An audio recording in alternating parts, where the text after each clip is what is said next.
Shalom Bapak Ibu dan Saudara sekalian, kita bersyukur Tuhan terus menopang kehidupan kita sampai sekarang ini.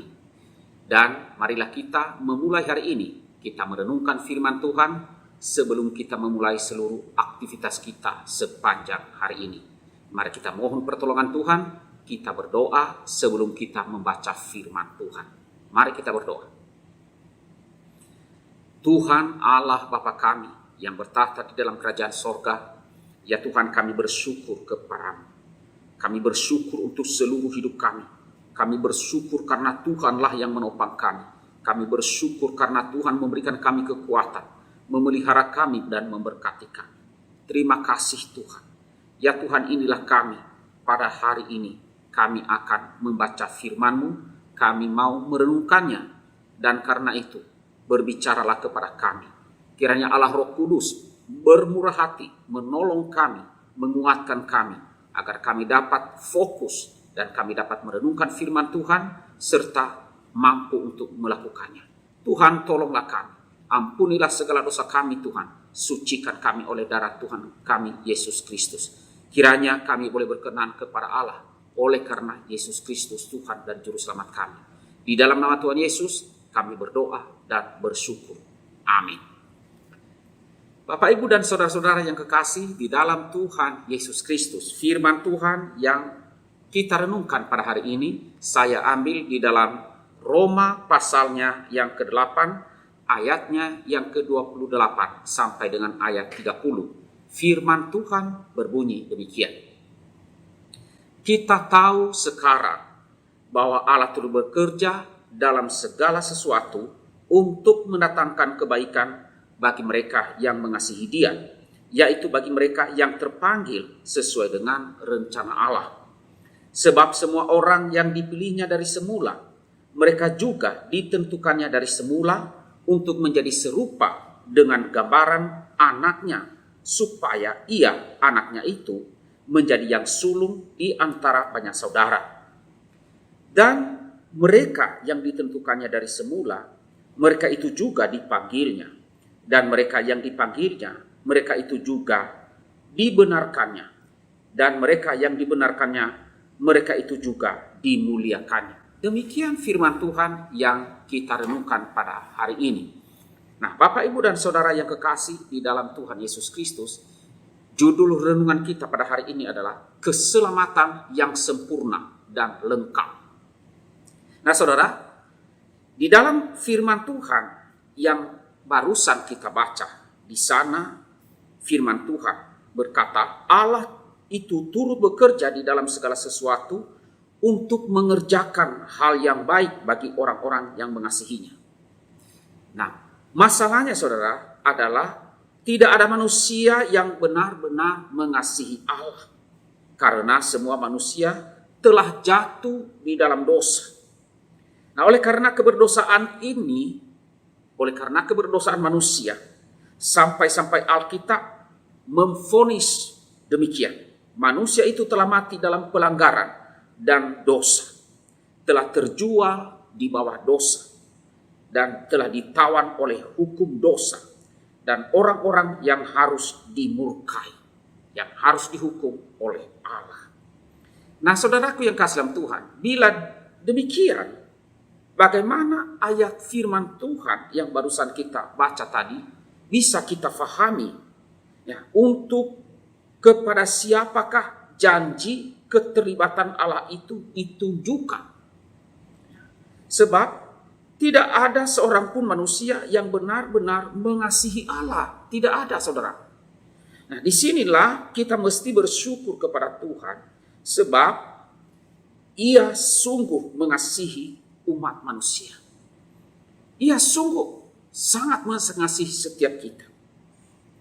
Kepada manusia yang tidak mampu mengasihi Dia ini, Allah telah memberikan anugerah keselamatan kepada orang-orang yang percaya, kepada orang-orang yang beriman kepadanya, melalui karya penebusan Yesus Kristus di atas kayu salib.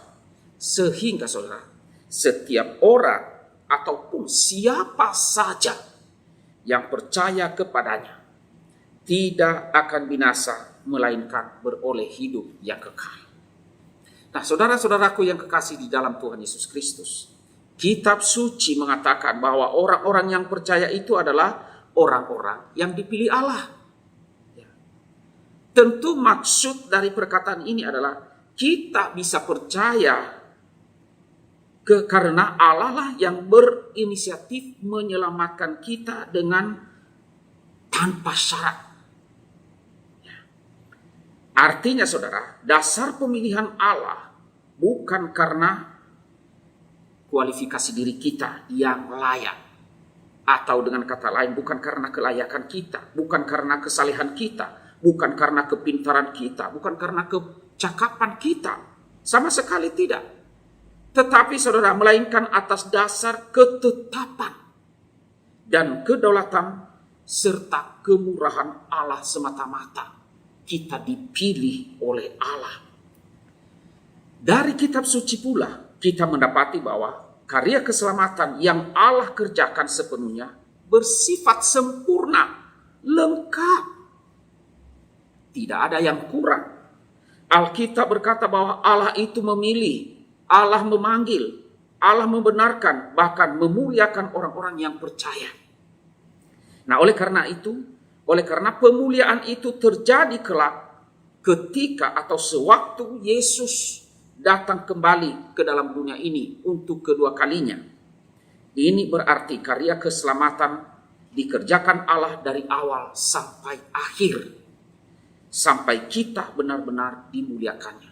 Jadi keselamatan itu Allah lah yang mengerjakannya dari awal sampai akhir. Keselamatan itu berasal dari Allah sendiri. Mungkin ada di antara kita bertanya, atau mungkin kita bertanya begini, bukankah kalau kita percaya Yesus itu adalah peranan kita dalam keselamatan? Itu menunjukkan bahwa keselamatan itu bisa kita terima atau bisa kita tolak. Nah, memang hal ini adalah sebuah perdebatan. Sebuah perdebatan. Sebagian kalangan mengatakan bahwa keselamatan itu bisa ditolak. Dan ada orang lain atau ada juga sebagian kelompok orang yang mengatakan bahwa keselamatan itu tidak bisa kita tolak. Nah, saudara, tokoh gereja atau tokoh reformasi lebih dikenal menulis mengenai kehendak yang terbelenggu, yaitu Martin Luther mengatakan demikian, oleh karena manusia itu kehendaknya terbelenggu oleh dosa, sehingga tanpa campur tangan Allah maka manusia itu tidak akan pernah bisa memilih Yesus Kristus, tidak akan pernah bisa memilih Yesus Kristus, tidak bisa menerima Yesus Kristus. Nah, kondisi terbelenggu ini manusia itu tercermin dalam pergumulan Rasul Paulus di dalam Roma pasal 7. Di sana Rasul Paulus mengatakan, sampai ia berkata, jika aku menghendaki berbuat apa yang baik, yang jahat itu ada padaku. Dari dasar pemikiran inilah akhirnya muncul sebuah keyakinan bahwa kalaupun akhirnya kita bisa bertobat dan kita menyerahkan diri kepada Yesus Kristus, Tuhan dan Juru Selamat kita, dan mengasihinya, itu karena Allah lah yang turut campur tangan dalam kita dengan membebaskan kita dari segala belenggu dosa, dari segala dosa-dosa kita. Nah, saudara-saudaraku yang kekasih di dalam Tuhan Yesus Kristus, oleh karena keselamatan itu dimulai dari Allah, maka Allah lah yang berinisiatif memanggil, mencari, dan menyelamatkan. Allah lah juga yang bekerja secara ajaib, memampukan supaya kita bisa percaya kepada Yesus Kristus, anaknya yang tunggal, yang ia serahkan bagi kita. Maka kita sudah seharusnya mensyukuri segala kemurahan Tuhan itu. Tujuan kitab suci menjelaskan kenyataan ini bukan supaya kita berdebat dalam menjawab apakah predestinasi itu benar-benar benar atau salah. Bukan. Yang Allah kehendaki bagi kita adalah kita bersyukur atas karya keselamatan yang besar dari Allah, dan Ia anugerahkan, Ia berikan kepada kita dengan cuma-cuma, tidak ada jasa kita di dalamnya.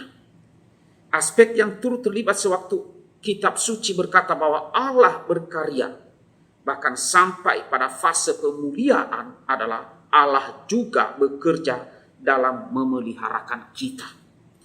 Jadi bila kitab suci berkata bahwa Allah turut bekerja dalam segala sesuatu, itu berarti tidak ada satupun yang tidak dikontrol, atau tidak ada satupun yang luput dari pengawasan Allah. Allah bahkan mampu berbuat segala yang buruk berubah menjadi sesuatu yang baik. Dalam hal ini kita mesti berhati-hati dalam mengartikan segala sesuatu. Jangan sampai kita mengira bahwa Allah adalah perancang juga dalam segala bencana atau penderitaan yang dialami umat manusia. Allah bukanlah sumber bencana. Allah bukan sumber penderitaan. Kitab suci hanya menyatakan Allah sanggup mengubah segala sesuatu, termasuk di dalamnya bencana, penderitaan, sakit, penyakit, untuk dijadikan kebaikan bagi kita orang-orang yang percaya dan yang mengasihinya. Nah, hal inilah yang terjadi, misalnya contoh di dalam Alkitab Perjanjian Lama adalah Yusuf yang dijahatin oleh saudara-saudaranya sendiri. Tetapi Tuhan bekerja dalam perjalanan hidup Yusuf, membuat hal itu menjadi sesuatu kebaikan bagi keluarga Yusuf, bagi bangsa Mesir, dan bagi bangsa-bangsa lain, dan terlebih lagi bagi Yusuf secara pribadi.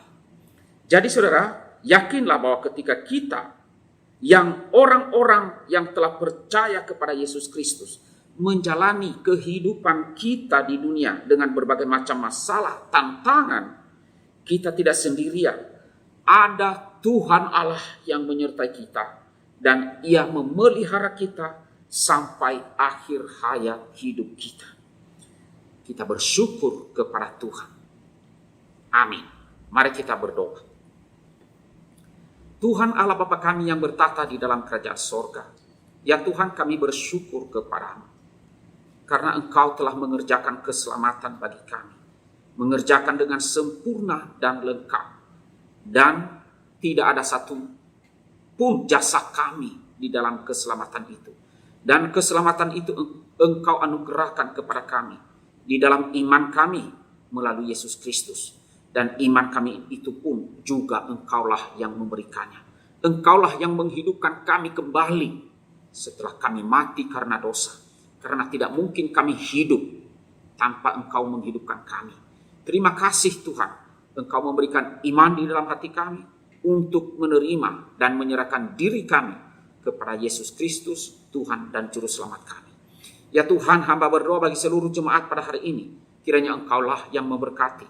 Kiranya Engkau terus menopang dan menguatkan iman. Dan memampukan kami untuk setia. Memampukan kami untuk hidup bagi Tuhan sebagai ungkapan syukur dan terima kasih kami atas kasih-Mu, atas karya-Mu, atas kemurahan-Mu, atas anugerah-Mu, pengampunan-Mu, dan keselamatan-Mu bagi kami. Berkatilah seluruh jemaat pada hari ini Tuhan. Di dalam nama Tuhan Yesus kami berdoa dan bersyukur. Amin.